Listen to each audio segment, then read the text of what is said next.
Hey guys, Ryan and Greg here, and we're back for another breakdown. This is episode 11 of AHS Hotel. It is called Battle Royale. Again, spoiler warning, if you haven't seen this episode yet in the last, 5 years, go watch it and then come on back here and let's break down the penultimate episode of AHS Hotel.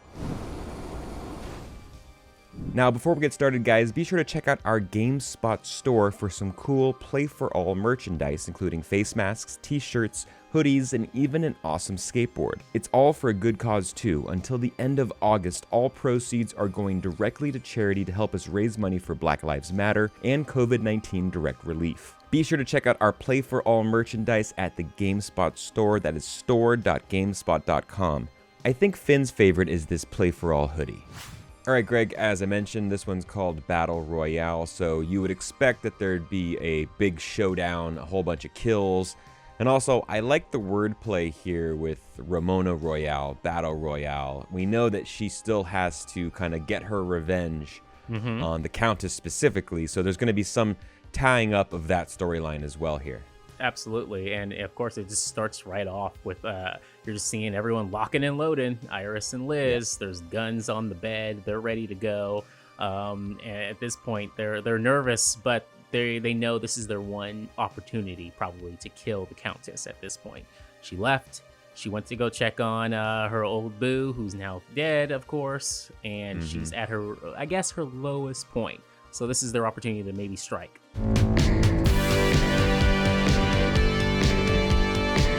Now, Greg, I was wrong last episode breakdown. I said, I thought this would be a Pulp Fiction divine intervention type thing. Iris and Liz were going to miss their targets, but they shot them up. They got the Countess, and they also unfortunately got Donovan, who was kneeling before the Countess. So it's all kind of interrupted. Iris stops the shootout by realizing that her son is getting just killed right there in front of them. I guess maybe you're in the moment, you can't tell. It's Donovan. It could be maybe anybody, but at the same time, like, wait, come on, guys, you couldn't tell. It was a slow reaction, Greg. It was a really slow reaction. I don't know how you'd fire off that many bullets and then realize that you have to stop shooting. Yeah, AHS. With that said, it looks like I don't know how the Countess survived this because she got hit pretty hard. From what we saw, at least in that cut, the edit, we can see she got like capped at least 3 or 4 times, and then from there, Donovan takes the brunt of it when he gets in front of her, and sure enough, the Countess, she's able to crawl out of there. No one goes after her because they have to stop and check on Donovan. Whenever you see a trail of blood and the person's body is not there, we talk about this all the time. If you don't see the body, the person's not dead. Like, that person got away, and then they're gonna get their revenge. They're gonna get back at you. You have to check for the body. You have to find the body before you kind of just clean up the whole mess. There's no Sidney Prescott here. That's why. Surprise, Sidney. She would have went after that blood trail and popped 2 more in the Countess, and it's over. Roll credits, everyone go home. But that's not the case. So at this point, Donovan, he's bleeding out, and he does not want to be a ghost here. I like that I don't know if this is more of the writers or because I feel like character development's maybe there for this, where he if you're dying, you may want to say like, I don't want to die, so let me help me out here. Maybe he's thinking of himself and like, I want to stay alive. I know I'll be a ghost if I'm in this hotel. But then he quickly realizes, wait a minute, James Marsh and whoever the hell else spirits are here, and I want no part of that. So he asked his mom to drag him the hell out of this hotel and get him away and put him on the street so he can die in peace. This was eerily reminiscent of, if we think back to Murder House, when Constance Langdon, obviously the circumstances are much different. She's trying to get Adelaide into the murder house so that she can see her for eternity and be stuck in the murder house and kind of visit her daughter. But at that point, her daughter's actually at peace not being in the murder house. And you can imagine these spirits not wanting to, just kind of wanting like to be at peace and have like a finality to this, and not having to be kind of reminded of this cycle of life, this loop, so to speak, that they're stuck in for eternity. And especially for him, he's going to be stuck with all of the Countess's ex-lovers and current lovers and new lover, the list new continues. Lovers. So he wants to, be, just be at peace, like I said, and brought outside, and his mother, follows those wishes. I do have some questions though on where the border is in terms of how that works, because we thought maybe only when you're inside do you then be stuck inside the walls, kind of like the murder house, to be stuck inside and then killed, and then you're stuck within those walls. But Sally died outside, right? Sally died. Yeah. I believe Sally, was pushed out the window, and then died outside, unless she crawled back in and then died. I don't know, because it gets a little fishy too, because what we see later with Sally and her story with the Countess, we'll go into that later. Maybe she died there. But when it comes to Donovan, he's just on the sidewalk, and even then I'm thinking, oh, that's risky. At least in AHS logic, I'm thinking, oh no, that's still a little too close. He could come back. Throw him across the street. Let's make sure he dies away from the building. I would have been like, wait, drag me farther. Not far enough. Take me to the McDonald's.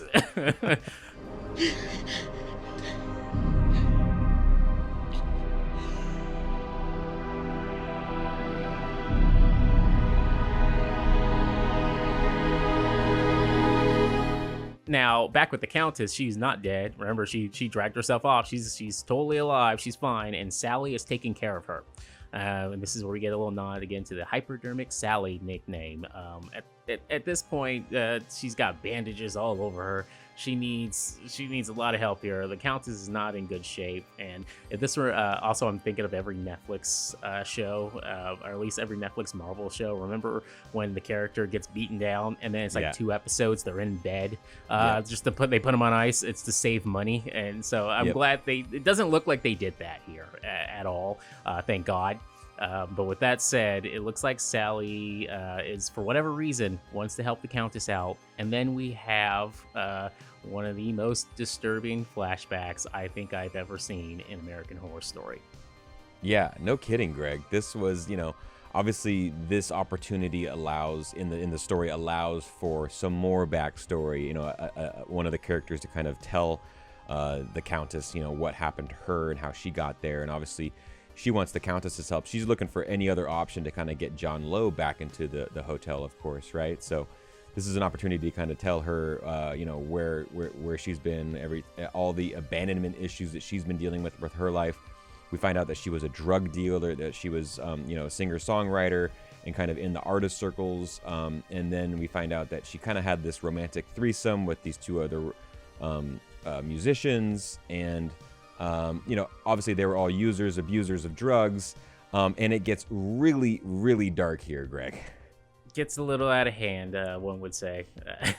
as if the heroin wasn't enough in the threesome, Sally McKenna decides to then sew them together, Greg. Sew them together while in bed. I mean, this is just disgusting. And of course, sure enough, only a few minutes pass after they're completely sewed together, everyone starts to OD around Sally. And there's nothing she can do about it, apparently. She's screaming for help. Mrs. Evers shows up, and she just lets her know, they're still alive. So they're still kicking for a moment. So I'll come back when they're officially dead, and I'll take care of everything after that. But for now, you're on your own, kid. And she pieces out. And Sally's just stuck in hell, apparently for 5 days. 2 days by herself, and then the addiction demon shows up. This is the first time she meets him. And then just completely tortures her for the next 3 days.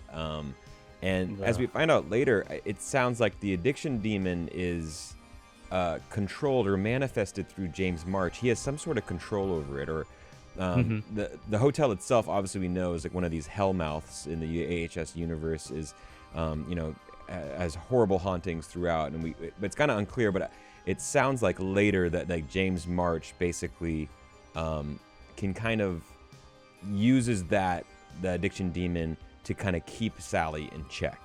Ooh. And with that said, she finally breaks free on the 5th day here. And I always wonder, did she actually die? Did she die? Is she a ghost there? Maybe this is when she became a ghost. But I don't know. It seems a little doubtful. It's a little open-ended there.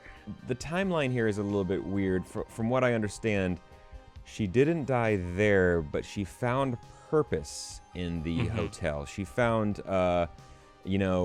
she's very much a loner and kind of kept to herself and looking for people that she can kind of attach to, literally in this sense, but also drug dealers, users, the shady people that we find coming in and out of the Hotel Cortez. And then I believe in 1994 is when she went back with Donovan, right? And then they got high. Yep. Donovan overdoses, and that's why Iris throws Sally out of the window. But then we don't get to see, Sally. Maybe she came back into the hotel and died inside the premises. Anyways, we don't need to be so nitpicky on it. But basically, we see, the reason why Sally has this, attachment to kind of everyone that comes into the hotel itself. It's the only place I had ever experienced any real belonging or happiness. You have serious abandonment issues.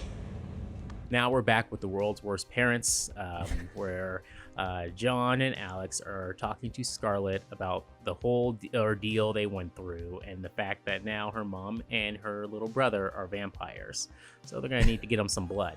Nice of the parents to actually, check in on Scarlett, huh, Greg? I mean, yeah, that's true. Scarlett's alive. We at least we got a scene. Just a few. This scene goes for maybe a minute, 2 minutes tops. Just to let us know that Scarlett's alive, and now she's filled in on all the info of everything that's happened in the episodes prior. Yeah, pretty incredible that they're going to try that. These, as you said, the world's worst parents are going to try to make this. These circumstances work with vampires and serial killers, and Scarlett's just supposed to be like, okay. Are they going to eat me too? Of course not. You'll always be safe. Back with the Countess at the Hotel Cortez, she needs some blood, and that's vampire blood she needs. So she first asked for Donovan's help, but Sally lets her know that Donovan, no, he's dead. He's dead. He's not coming back. So they have to look for other opportunities. Unfortunately, it happens to be her children are the only ones nearby that can help her out.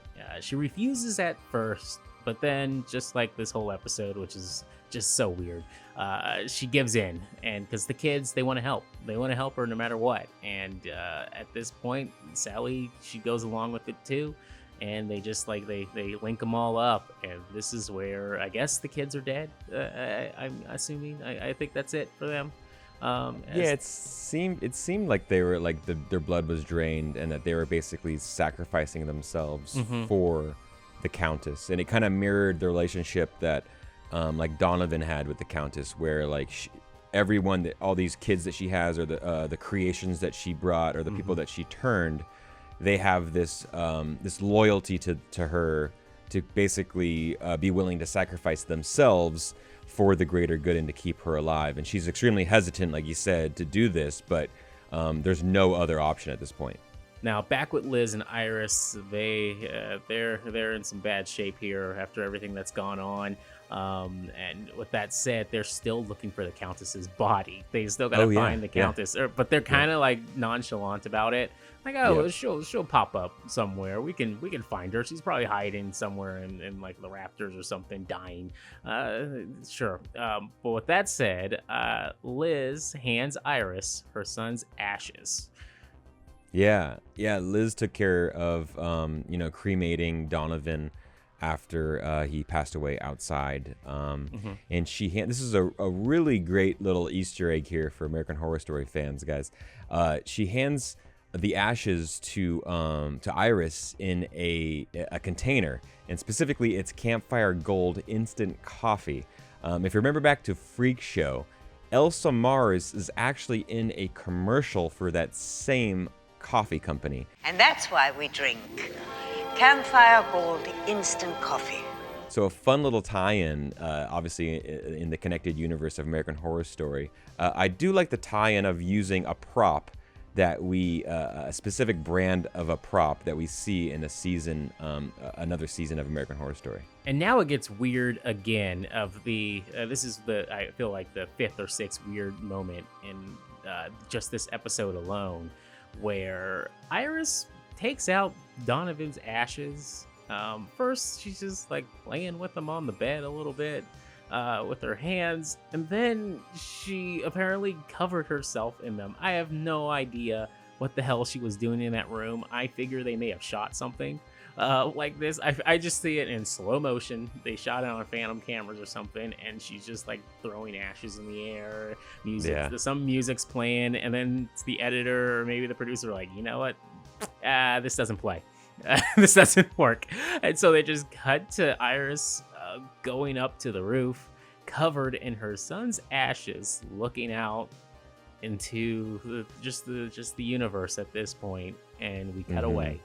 All right. Yeah, it was weird. I agree with you, dude. It was a weird sequence. I guess since you don't have him, for eternity stuck inside the walls and living forever inside the walls of the Hotel Cortez, she wanted to symbolically show that he was still a part of her world there, or he was still with her, and she was sorry for everything that she kind of failed as a parent, and but that she still has this great deal of love for him. But I agree with you. It was a weird way to show that. I think you could have a little bit of a service, pour some ashes somewhere, but how it came across, she's covered in ashes and then asks Hazel Evers to just clean up every speck of the cremated remains. Vacuum. Use the vacuum. Yeah. Just clean it up, and that's it. Throw them in the vacuum. Call it a day. Okay. So we're desperate. Just out of options. We'll just point her in the direction of the Countess and get out of the way. So from there, Liz and Iris figure that they need some help to kill the Countess. So it's time to go free Ramona Royale. They head on over there. They see all the dead bodies. They see everybody.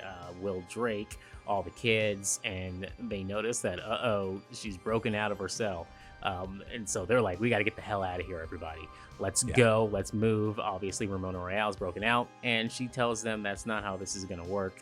I need something to feed off of, and I need it now. So instead of sacrificing, obviously, themselves, they need to figure out something to do. So they take, they had a bat and a gun. They go right back down to the lobby, and this is where we get our first, another crossover into the AHS universe as Queenie stumbles upon the Hotel Cortez. Yeah, this was awesome, and I can only imagine back when this was airing live in real time, what a fun revelation to have Queenie just pop up a couple seasons after she obviously starred in the Coven season of American Horror Story. So a really cool callback to another season to have a character pop up, and then we get a name drop of the Supreme Cordelia, enchanting the ticket for The Price is Right. Queenie's a huge Price is Right fan, wants to win, and she'll get called down for sure because she has her Supreme helped her out there. So really cool, and this whole time you're worried, obviously, because Queenie has vast powers. Basically a human voodoo doll, but you're also worried because Hotel Cortez, we've seen countless entities, ghosts and vampires and serial killers, and you kind of don't know the pecking order of what's going to happen. And she goes up to the room and, comes face to face with Ramona Royale. Bitch, when's the last time you saw a dermatologist? Okay, you are obviously tripping. What do you want? Blood. They go at it for a little bit. You think that maybe Queenie's got a shot here to get out of this because of her powers. But with that said, James March shows up and lets her know that, he's a ghost. And there's nothing she can do against that when it comes to her witch powers. Unfortunately, she is stuck now in the Hotel Cortez. Yeah, so after I saw this, I was like, okay, so I guess that like the power rankings means, is kind of like ghost, witch, vampire. Yeah, and Hellscape. Hellscape's overall, as we find out in American in Apocalypse. Yeah. Antichrist way at the top. Yeah. Yes. But apparently James March is unbeatable when he's inside the Hotel Cortez. Basically, I mean, he can pretty much kill.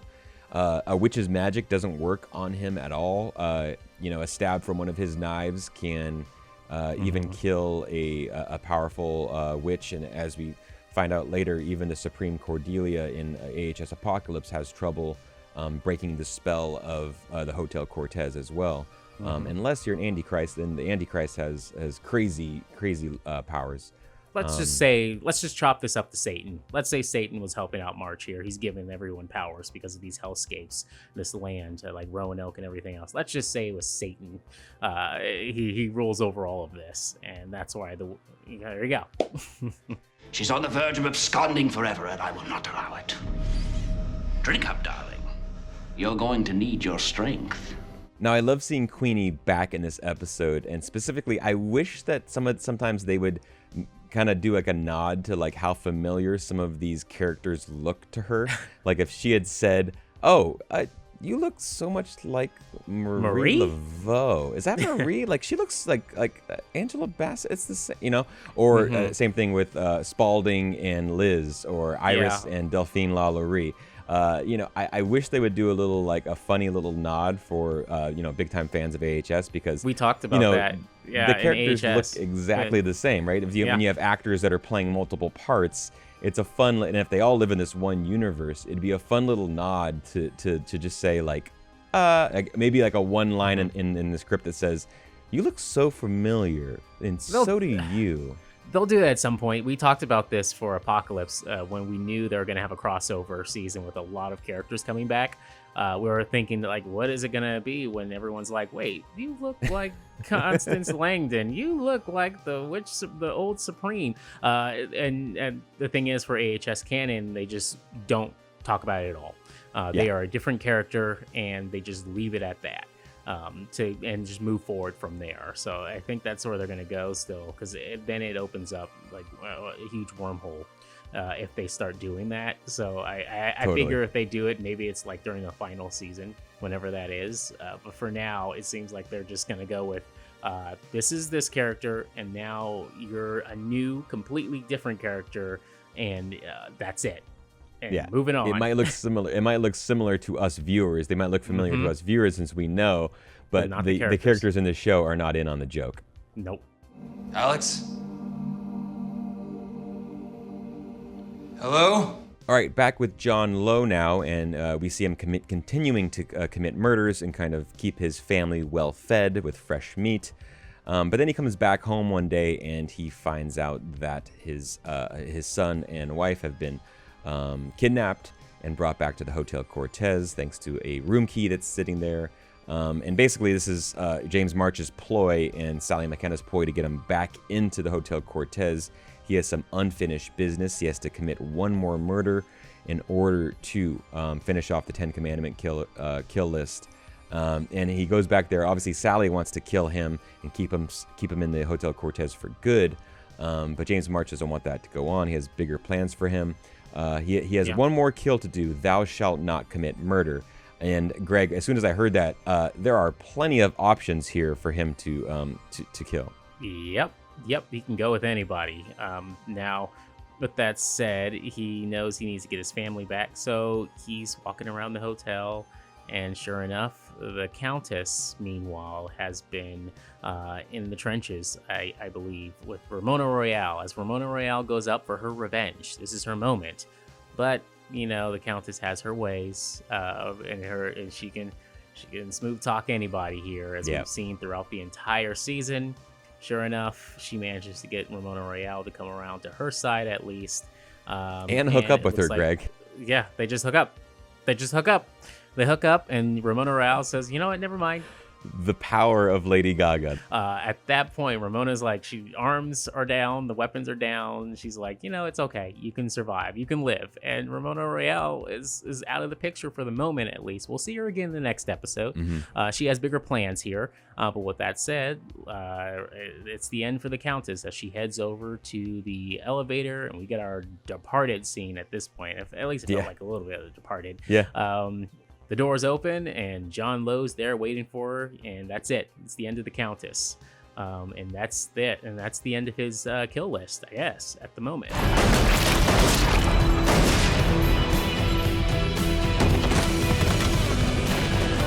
Yeah, she's not going to survive another shootout with bullets all over her, sprayed all over her body. John Lowe brings the head back to the trophy room, and that finalizes the kill list, the 10 Commandments.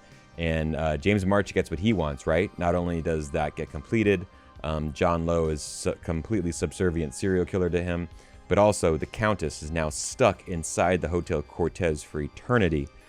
She does not know that she's a ghost yet, but James March gets to live with her forever, something that he always wanted, right?